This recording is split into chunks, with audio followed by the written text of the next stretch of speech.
இப்படி இருந்து நான் இப்படி ஆயிட்டேன்ற மாரி ஒரு வழியா பிரெக்னன்சி ஜர்னி முடிஞ்சிருச்சு. ஹாஸ்பிட்டல்லேருந்து டிஸ்சார்ஜ் வந்ததும் தீட்டெல்லாம் கழிச்சு 9ஆம் நாத்து வீடு அழைச்சாங்க.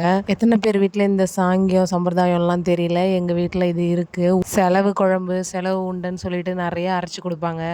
இதெல்லாம் குழந்தை பெத்தவங்க சாப்பிட்டா வயித்துல இருக்க அண்டழுக்குலாம் வந்துடும் அப்படின்னு சொல்லிட்டு சொல்லுவாங்க. தம்பி பொறந்து இன்னைக்கு தான் 9வது நாள். தம்பியும் குளிச்சான், நானும் குளிச்சுட்டேன். சாம்பிராணிலாம் போட்டு நல்லா குளிச்சுட்டு, என் பொண்ண குளிப்பாட்டிட்டு இன்னைக்கு தான் கொஞ்சம் ரிலாக்ஸா அப்பாடான்னு உக்காந்தேன். எவ்வளோ ஸ்ட்ரகிள்ஸை தாண்டி 2 குடும்பத்தையும் எதிர்த்து லவ் மேரேஜ் பண்ணி கல்யாணம் பண்ணிக்கிட்டோம் நானும் என் ஹஸ்பண்டும். இன்னைக்கு எங்களுக்கு 2 குழந்தைன்னு ஆயிடுச்சு. இவ்வளோ தூரம் இது வரும்னு நாங்கள் எக்ஸ்பெக்ட் பண்ணலை. அன்னைக்கு ஒரு வேளை இது வேணாம், சரி வராதுன்னு நான் விட்டுருந்தேன்னா இன்னைக்கு இவ்வளோ ஒரு ஹாப்பியான லைஃப் எங்களுக்கு கிடச்சிருக்காது. அப்பா அம்மா சொன்னாங்க தான், வேணாம் இந்த லைஃப் உனக்கு வேண்டாம். எவ்வளோ சொல்லியும் எனக்கு இதுதான் வேணும் அப்படின்ட்டு நான் ஸ்ட்ராங்காக இதில் இருந்தேன். அவங்களுமே ஸ்ட்ராங்காக இருந்தாங்க. ஒரு விஷயத்தில் நீங்கள் ஸ்ட்ராங்காக இருந்து உங்களுக்கு அது வேணும்னு நீங்கள் நினச்சிங்கன்னா அது உங்களை விட்டு எப்பவுமே போகாது.